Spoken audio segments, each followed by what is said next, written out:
অহা 7 ছেপ্টেম্বৰত ভাৰত ৰত্ন সুধাকণ্ঠ ডক্টৰ ভূপেন হাজৰিকাৰ মৃত্যু তিথিটো সমগ্ৰ ৰাজ্যতে পালন কৰিব।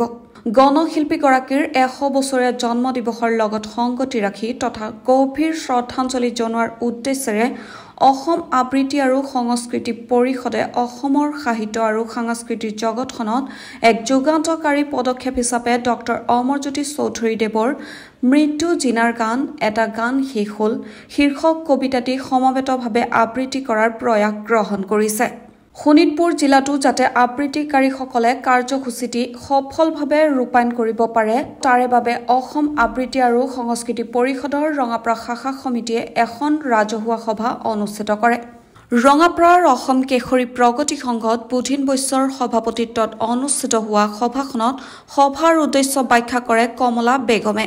সভাত অসম আবৃত্তি আৰু সংস্কৃতি পৰিষদৰ জিলা সমিতিৰ সভাপতি ডক্টৰ অশ্বিনী কুমাৰ ডেকা, ৰঙাপাৰা উচ্চতৰ মাধ্যমিক বিদ্যালয়ৰ অৱসৰপ্ৰাপ্ত শিক্ষক ভৱেশ মিশ্ৰকে ধৰি কেইবাজনো ব্যক্তি উপস্থিত থাকে।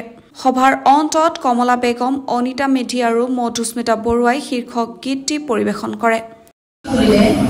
অসম আবৃত্তি আৰু সংস্কৃতি পৰিষদ কেন্দ্ৰীয় পৰিষদে বহু কাৰ্যসূচী গ্ৰহণ কৰিছে।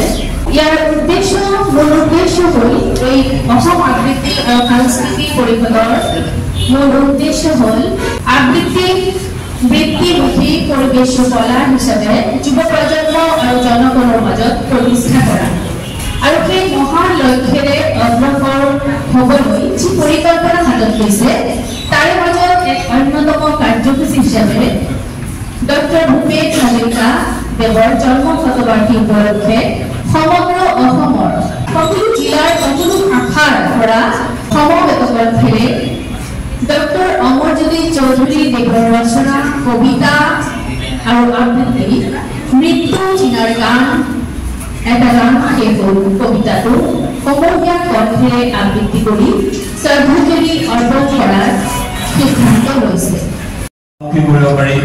আবৃত্তি কেনেকৈ এটা বৃত্তিলে আগবঢ়াই দিব পাৰি ঠিক তেনেকুৱা ধৰণৰ চিন্তা চৰ্চাৰে সংগঠনটোৱে বৰ্তমান কাম কাজ কৰি আছে।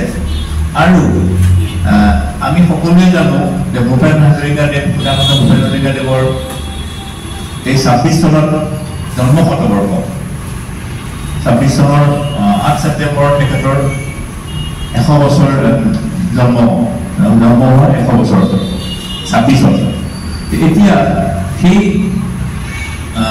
সুধাকণ্ঠগৰাকীলে সন্মান জনোৱাৰ কাৰণে ডক্টৰ অমৰজ্যোতি চৌধুৰী কাব্যসিন্ধু অমৰজ্যোতি চৌধুৰীদেৱে এটা কবিতা ৰচনা কৰিছিল। যিদিনাখন এই কবিতাটোৰ আদি কথা হিচাপে যিদিনা গুৱাহাটী 13 জুলাইত গুৱাহাটী বিশ্ববিদ্যালয় প্ৰেক্ষাগৃহত অনুষ্ঠিত সভাত তেখেতে নিজে কৈছিল কেনেকেনো কবিতাটো হ'ল। তেওঁ ভবা নাছিল এনেকুৱা এটা কবিতা হ'ব বুলি। জয়ন্ত হাজৰিকাৰ মৃত্যুৰ সময়ত অমৰজ্যোতি চৌধুৰীয়ে এটা কবিতা লিখিছিল, উৎসৰ্গা কৰিছিল। আৰু ভূপেন হাজৰিকাই যেতিয়াই কৈছিলে তুমি কিন্তু মই মৰাৰ পিছতো এটা মোৰ নামত এটা কবিতা লিখিব লাগিব বুলি কৈছিল।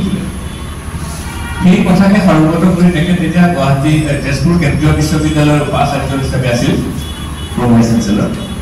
তেতিয়া তেখেতে খবৰটো পাই যেতিয়া ওলাইছিলে ঘৰমুখী বৰুৱাত তেওঁ প্ৰথম আৰম্ভ কৰিছিল মানে গানটোৰ প্ৰথম বাক্যটো এটা গান শেষ হ'ল লিখাৰ বুক। তেতিয়া অৱৰোধৰ ফোন কৰিছিলে যে সুধাকণ্ঠৰ মৃত্যু সম্পৰ্কে আপোনাৰ মতামত কি? তেতিয়া কৈছিল এটা গান শেষ হ'ল, ঠিক সিমানেই কৈছিল, সিমানেই প্ৰকাশ হ'ল। তাৰপিছত আগুৱাই গৈ যি জাতিক বাকী অংশখিনিৰ কথা যেতিয়া তেওঁ লিখি গৈ আছিল শেষত কবিতাটো সম্পূৰ্ণ হৈছিল। আৰু সেই কবিতাটো এটা ষ্টুডিঅ'ত গৈ অঞ্জনজ্যোতি চৌধুৰী তেখেতৰ ভাতৃ গানৰ অংশটো তেখেতে গাইছিল। ষ্টুডিঅ'ত ৰেকৰ্ডিং কৰি সেইটো নিউজলেণ্ড বা বিভিন্ন প্ৰচাৰ মাধ্যমৰ যোগেদি আমি লগে লগে শুনিবলৈ পাইছিলোঁ ভূপেন হাজৰিকাৰ মৃত্যুৰ সময়ত।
নমস্কাৰ অসম আবৃত্তি আৰু সংস্কৃতি পৰিষদৰ কেন্দ্ৰীয় সমিতিৰ নিৰ্দেশনা মৰ্মে অসমত যি 50,000 আবৃত্তিকাৰে আমাৰ সুধাকণ্ঠ ভূপেন হাজৰিকা দেৱলৈ মৃত্যু জিনাৰ গান এটা গান শেষ হ'ল কবিতাটিৰে শ্ৰদ্ধা জনাবলৈ ওলাইছে 4টা পৰ্যায়ৰ কাৰ্যসূচীৰে অহা 7 ছেপ্টেম্বৰত প্ৰথম কাৰ্যসূচী প্ৰতিখন জিলাৰ প্ৰতিটো ঠাইতে অনুষ্ঠিত হ'ব আৰু সেই অনুষ্ঠানটিত আমি ৰঙাপাৰা অঞ্চলৰ পৰা কেনেধৰণে সহযোগিতা আগবঢ়াই কিমান আবৃত্তিকাৰক হতুৱাই এই গীতটো পৰিবেশন কৰিব পাৰি এই কবিতাটো পৰিবেশন কৰিব পাৰি তাৰে প্ৰচেষ্টাৰ স্বৰূপে আজি ৰঙাপাৰা শাখাৰ উদ্যোগত অনুষ্ঠিত এই সভাখনত আমি উপস্থিত হৈছো আৰু ভাল লাগিছে ইয়াত ৰঙাপাৰা অঞ্চলৰ সাহিত্য সংস্কৃতি সংগীত নৃত্য সকলো দিশতে ভাগ লোৱা যিসকল ব্যক্তি আছে প্ৰায় আটাইবিলাক সংগঠনৰ ব্যক্তি ইয়াত উপস্থিত হৈছে গতিকে আমি আশা কৰিছোঁ শোণিতপুৰ জিলাৰ ৰঙাপাৰা অঞ্চলৰ পৰা এনেধৰণৰ এটা ভাল যোগাত্মক সহায়েৰে এই কাৰ্যসূচী সফল কৰাত সহায় হ'ব বুলি আমি আশা কৰিছোঁ আৰু আপোনালোকৰ সহায় সহযোগিতা আমি কামনা কৰিছোঁ